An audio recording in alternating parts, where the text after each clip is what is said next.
જેમને સાચા અર્થમાં રાજરત્ન અને ધર્મરત્ન રૂપે ઓળખાવાયા એવા આદરણીય નાનજીભાઈ કાળીદાસ મહેતાના આ સ્મરણ સમારોહમાં ઉપસ્થિત સૌ આદરણીયો, મુરબ્બીઓ, મિત્રો, બહેનો અને અન્ય સૌ શ્રોતાઓ, કેટલાક વ્યક્તિત્વોની ધાતુ જ એવી વિશિષ્ટ હોય છે કે તેઓ પોતાનો માર્ગ પોતે જ કંડારે છે. એ માર્ગ કંડારતા આવતી અડચણો અને પડેલા વિઘ્નોને તેઓ હસતા મુખે સ્વીકારે છે. આફતને તેઓ અવસર રૂપે સ્વીકારે છે ને પરિસ્થિતિને પોતાને અનુકૂળ કરી લે છે. બીજા જ્યાં ડગ માંડતા અચકાય ત્યાં આવી પુરુષાર્થની પ્રતિમા હોંશભેર ઝંપલાવે છે. આપણને એમની સફળતા જોવા મળે છે, પરંતુ તેમણે ડગલે ડગલે પોતાના પંથને કેમ કંડાર્યો, એ માટે તેઓ કેવી કેવી કસોટીમાંથી પસાર થયા, તેમણે કેવો વણથાક પુરુષાર્થ કર્યો, એ ભાગ્યે જ ધ્યાનમાં આવે છે. આદરણીય નાનજીભાઈ કાળીદાસ મહેતા આવા અસાધારણ ઉદ્યોગ સાહસિક હતા. મહાજન પરંપરાના ઉત્તમ પ્રતિનિધિ હતા.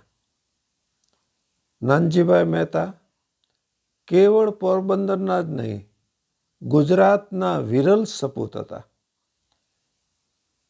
તેમનું ભણતર તો અત્યંત નહિવત, પરંતુ પિતાની કરિયાણાની દુકાનમાં, હિસાબમાં, લેવડ દેવડમાં, વેપારમાં નાનપણથી તેમને ઊંડો રસ પડતો, જે આગળ જતા અનેકવિધ રીતે વિસ્તર્યો અને વિકસ્યો.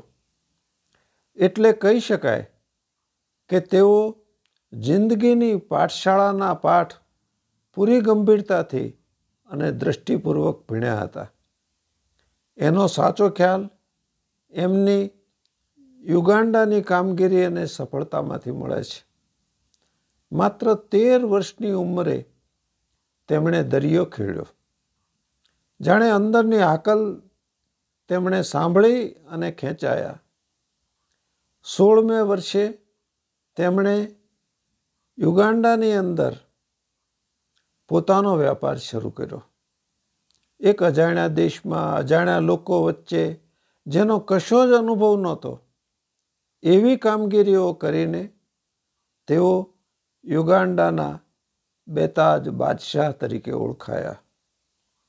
કપાસ, શેરડી, કોફી, શાકભાજીના ઉત્પાદનનો તેમને કશો જ અનુભવ નહોતો. તેમને માટે તો આ નવી ભોંય ભાંગવા જેવું હતું.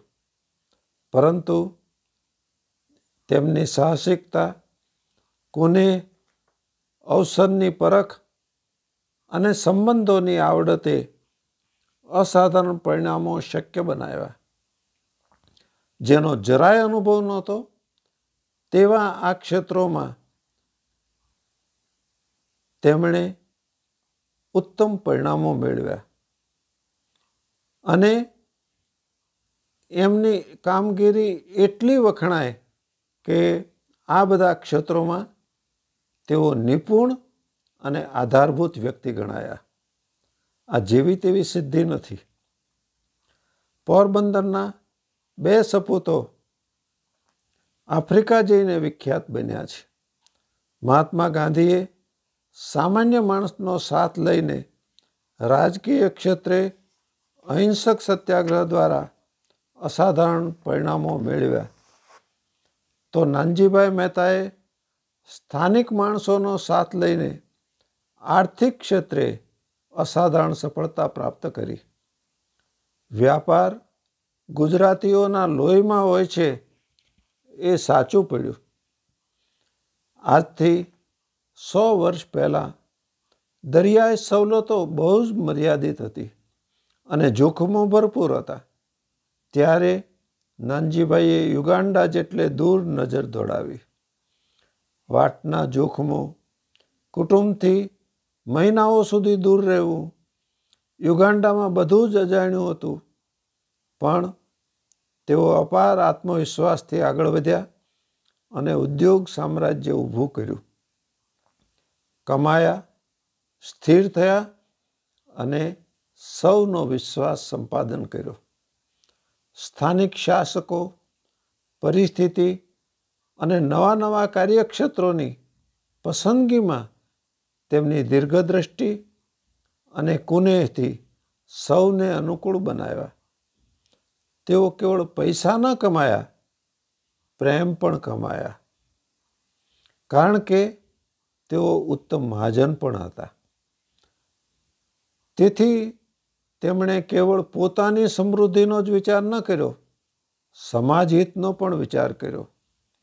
તેમના કરોડોના દાનમાંથી લોકોપયોગી એવા અનેક કામો થયા. એનું ઉત્તમ બયાન એમની આત્મકથા મારી અનુભવ કથામાં વર્ણવાયેલું છે. અજાણ્યાને પોતાના કરવામાં માત્ર પૈસો પૂરતો ન ગણાય. એને માટે ઉદાર હૃદય અને મનુષ્યને ચાહવાનું બળ જોઈએ. નાનજીભાઈ મહેતાની યુગાન્ડાની અને પછી ભારતની ઔદ્યોગિક સફળતા પાછળ આ માનવીય ગુણોનો મુખ્ય ફાળો છે. યુગાન્ડાની આર્થિક પ્રગતિનો પાયો નાખવામાં તેમનો બહુ જ મહત્વનો ફાળો છે. તેમણે કપાસનું મહત્વ પારખ્યું, વાવેતર શરૂ કરાવ્યું. યુગાન્ડા રૂ માટે વિશ્વવિખ્યાત બન્યું. 1918માં યુગાન્ડામાં તેમની 22 જેટલી જીનિંગ ફેક્ટરીઓ કાર્યરત હતી. શુગર મિલમાં પણ તેઓ સફળ થયા. એવું જ કોફીના વાવેતરનું. આ સગળાનો પ્રારંભ નાનજીભાઈએ કરાવ્યો અને એને ટોચે પણ પહોંચાડ્યો. નાનજીભાઈ મહેતાને ગાંધીજી માટે અપાર આદર હતો અને વતન માટે ખૂબ જ પ્રેમ હતો. ગુજરાતમાં તેમની ઔદ્યોગિક કુશળતાના પ્રતીક સમી મહારાણા મિલ્સ અને સૌરાષ્ટ્ર સિમેન્ટ લિમિટેડ પોરબંદરમાં કાર્યરત છે. ભારત સ્વતંત્ર થયું ત્યારે મિલ દ્વારા તેમણે 2500 કામદારોને રોજગારી આપી હતી. તેમનો વિશ્વાસ આર્ય સમાજમાં હતો. તેથી ધાર્મિક રીતે ખૂબ ઉદાર અને મુક્ત હતા. બ્રાહ્મણોનો વિરોધ છતાં તેમણે દલિતોને મિલમાં નોકરી આપી હતી. ગાંધીજીને એ કાળે અનેક ગુજરાતીઓ સમજી નહોતા શક્યા, સ્વીકારી નહોતા શક્યા. ત્યારે નાનજીભાઈએ ગાંધીજીના વિચારોને અપનાવીને એમને પગલે ચાલવાની હિંમત બતાવી હતી. તેઓએ ગાંધીજીની મહત્તા પારખી હતી. એનું એક દૃષ્ટાંત જ પૂરતું થશે. જ્યારે ભારત અને ગુજરાતમાં અસ્પૃશ્યતાનું જબરું જોર હતું, ત્યારે તેમણે નવા યુગને પારખીને દલિત કન્યાઓના શિક્ષણની ચિંતા કરી, વ્યવસ્થા કરી. અરે, એક ઘટના તો અત્યંત અસામાન્ય છે કે આર્ય કન્યા ગુરુકુળનો પાયો તેમણે એક દલિત કન્યાને હાથે નખાવ્યો હતો. આજે આ ઘટના કદાચ એટલી અસાધારણ ન લાગે, પરંતુ ત્યારે તો સામાપુરે તરવા જેવું આ કામ હતું. એવું જ તેમની દીર્ઘદ્રષ્ટિ પારખી શકી હતી કે ભારતના નવા અવતાર માટે કન્યા કેળવણી અનિવાર્ય છે. તેમાંથી પોરબંદરના આર્ય કન્યા ગુરુકુળ અને વિદ્યાલયનો જન્મ થયો.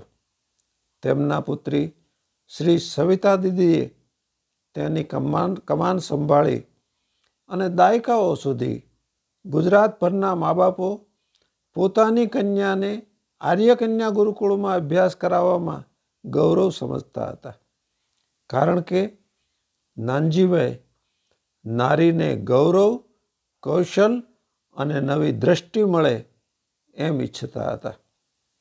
માત્ર વિષય શિક્ષણ કે ડિગ્રી સુધી ન અટકતા સવિતા દીદી દ્વારા કલા પ્રવૃત્તિઓ, સાહસ પ્રવૃત્તિઓ અને સામાજિક નિસ્બતની પ્રવૃત્તિઓ કન્યા ગુરુકુળમાં સ્વાભાવિક રૂપમાં સ્થાન પામી.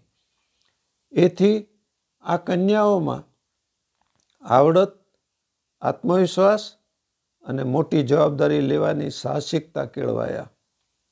આ વિદ્યાર્થિનીઓએ અભ્યાસ પછી અનેક ક્ષેત્રોમાં ઉત્તમ પ્રદાન કર્યું છે. ગુજરાત એની મહાજન પરંપરાને કારણે ઉજળું છે. ગુજરાતના મહાજનોએ દોનો હાથ ઉલેચીએનો મંત્ર સિદ્ધ કર્યો છે. યુગાન્ડામાં કે ભારતમાં નાનજીભાઈ મહેતાના દાન અને દીર્ઘદ્રષ્ટિના પરિણામરૂપ યાદગાર ઘટનાઓ મૂર્ત થઈ છે. તેમાં ગાંધીજીના જન્મસ્થાનનું કીર્તિ મંદિર રૂપે નવનિર્માણ, નહેરુ પ્લેનેટોરિયમ, ભારત મંદિર, મહર્ષિ વિજ્ઞાન મહાવિદ્યાલયને નોંધપાત્ર ગણી શકાય. તેમનો દેશપ્રેમ કેવો ઉત્કૃષ્ટ હતો એની સૌરાષ્ટ્ર રાજની એક ઘટના બહુ જ નોંધપાત્ર છે. સૌરાષ્ટ્ર રાજ પાસે પ્રારંભે નાણાંની ભીડ હતી. કર્મચારીઓને પગાર ચૂકવવાનું બાકી હતું. મુખ્યમંત્રી ઢેબરભાઈ પોરબંદર ગયા. નાનજીભાઈને કહેવડાવ્યું. નાનજીભાઈએ તેમને પોતાને બંગલે બોલાવી ઢેબરભાઈને જમાડ્યા. પછી કામ શું છે એ પૂછ્યું. ઢેબરભાઈએ રાજ્યની આર્થિક સ્થિતિ વર્ણવી. નાનજીભાઈએ પૂછ્યું, કેટલા રૂપિયાની જરૂર છે? ઢેબરભાઈએ કહ્યું, 30 લાખ રૂપિયાની. કાંઈ વધુ પૂછ્યા વિના કે કોઈ લખાણ વિના નાનજીભાઈએ 30 લાખ રૂપિયાનો ચેક ઢેબરભાઈના હાથમાં મૂકી દીધો. નાનજીભાઈ મહેતાને કમાતા આવડતું હતું એમ ક્યાં વાપરવું એની પણ તેમનામાં ઊંડી સમજ હતી. તેના આ નોંધપાત્ર ઉદાહરણો છે. વ્યક્તિ માત્ર મરણધર્મી છે. નાનજીભાઈ મહેતાની જીવનયાત્રા સ્થૂળ રૂપે 1969માં અટકી ગઈ, પરંતુ તેમનું યશ શરીર આવી પ્રવૃત્તિઓ રૂપે જીવિત છે. એટલે પોરબંદરના મહારાણાએ આપેલું રાજરત્નનું બિરુદ અને કાકા સાહેબ કાલેલકરે આપેલું ધર્મરત્નનું બિરુદ સાર્થક થયું છે. નિસંકોચ અને ગૌરવપૂર્વક કહી શકાય કે આદરણીય નાનજીભાઈએ જે પ્રવૃત્તિના બીજ વાવ્યા તે અનેક રીતે ફળ્યા છે, ફૂલ્યા છે, ફાલ્યા છે. નાનજીભાઈ મહેતા ગુજરાતના પ્રથમ હરોળના મહાજનોમાં પણ અગ્રણી છે. વેપાર ઉદ્યોગની તેમની શક્તિ અસામાન્ય છે જ, પણ કમાણીને સમાજ હિતમાં યોજવાની દ્રષ્ટિ અને ઉદારતા વધુ નોંધપાત્ર છે.